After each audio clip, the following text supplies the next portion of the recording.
السلام علیکم ورحمۃ اللہ وبرکاتہ۔ کیا حال ہے ناظرین؟ ٹھیک ٹھاک ہیں؟ ماشاءاللہ، اللہ پاک آپ کی صحت اور علم و عمل میں برکت عطا فرمائے۔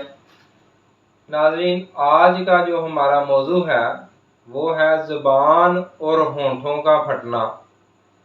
تو یہ بھی ایک بہت ہی تکلیف دہ عمل ہے۔ تو مریض جو ہیں وہ آتے ہیں کہ حکیم صاحب زبان جو ہے اس کے اوپر کٹ لگ جاتے ہیں، زبان جو ہے وہ پھٹ جاتی ہے، ہونٹ اکثر پھوٹے ہوئے رہتے ہیں، پھٹے ہوئے رہتے ہیں، بعض کے تو ہونٹوں سے جو ہے وہ خون بھی بہنا جو ہے شروع ہو جاتا ہے۔ تو یہ کیا وجوہات ہیں اس کی اسباب کیا ہیں اور اس کی علامات کیا ہیں، اور اس کا آسان اور گھریلو علاج بھی انشاءاللہ اس ویڈیو میں آپ کو بتایا جائے گا۔ تو ناظرین، ہمیشہ کی طرح ریکویسٹ ہے کہ ویڈیو کو شروع سے آخر تک ضرور دیکھا کریں، تاکہ جو اس میں مفید معلومات آپ کے لیے لے کے آتے ہیں وہ آپ تک پہنچ جائے اور یہ ویڈیو علاج میں آپ کی معاون ثابت ہو سکے۔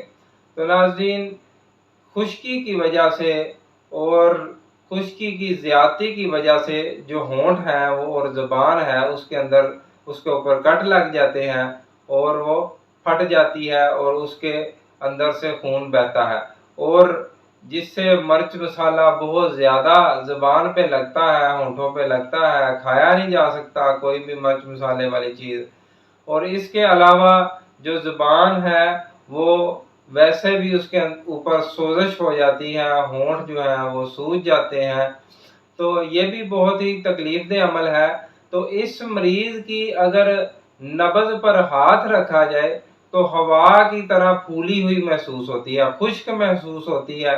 تو خشکی اس مریض کے اندر بہت زیادہ ہوتی ہے۔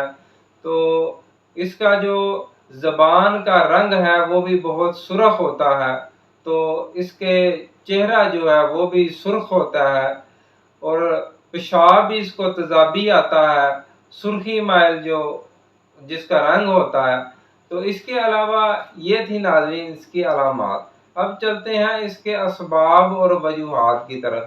تو بادی اشیاء کا ترشی کا کثرت سے استعمال کرنا اور اس کے علاوہ مرچ مسالے والی چیزیں استعمال کرنا، یہ اس کے اسباب میں شامل ہے۔ ویسے جسم کے اندر خشکی کا جمع ہو جانا، خون کے اندر خشکی کا جمع ہو جانا، خون کے اندر تیزابی مادے جو ہیں وہ جمع ہو جانا، یہ بھی اس کی وجوہات میں سے ہے۔ تو ناظرین، اب چلتے ہیں اس کے غذائی اور دوائی علاج کی طرف۔ تو آپ نے اس کا دوائی علاج جو ہے وہ بھی آپ کو بتائیں گے۔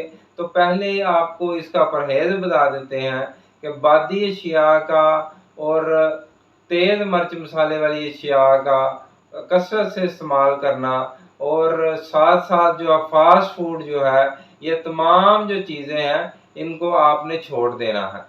تو آپ نے کھانی کون سی چیزیں ہیں؟ تری والی سبزیاں، کدو، ٹینڈے، شلجم وغیرہ، اور گاجر کا مربع، ملائی، مکھن، دودھ اور دودھ سے بنی ہوئی چیزیں، کھیر، کسٹرڈ، فرنی، دلیا، ساگودانہ، کیلے کا ملک شیک، اور اس کے علاوہ اس طرح کی چیزیں جو ہیں وہ آپ نے استعمال کرنی ہے۔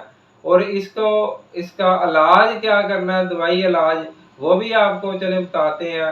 تو اس سے پہلے آپ سے ریکویسٹ ہے کہ جن بھائیوں نے ابھی تک ہمارے چینل کو سبسکرائب نہیں کیا وہ ہمارے چینل کو سبسکرائب کر لیں اور نیچے بیل آئیکن کے بٹن کو بھی پریس کر لیں، تاکہ نئے ٹاپکس پر اور نئے جو ہے موضوعات پر ویڈیوز جو ہیں وہ آپ کے لیے حاضر ہوتی رہیں۔ تو ناظرین، چلتے ہیں اس کے علاج کی طرف۔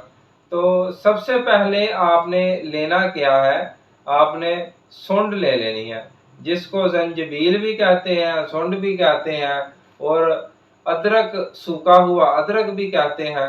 تو یہ آپ نے 50 گرام لے لینا ہے، اور 20 گرام آپ نے لینی ہے ٹھیکری نشادر، اور 10 گرام آپ نے کالی مرچ لے لینی ہے، اور یہ تمام جو اجزاء ہیں ان کا وزن ہو گیا 80 گرام۔ تو 80 گرام کے اندر 80 گرام ہی آپ نے جو ہے وہ آپ نے سنا مکی شامل کر لینی ہے۔ یہ تمام اجزاء جو ہیں ان کو باریک صفوف کر لیں،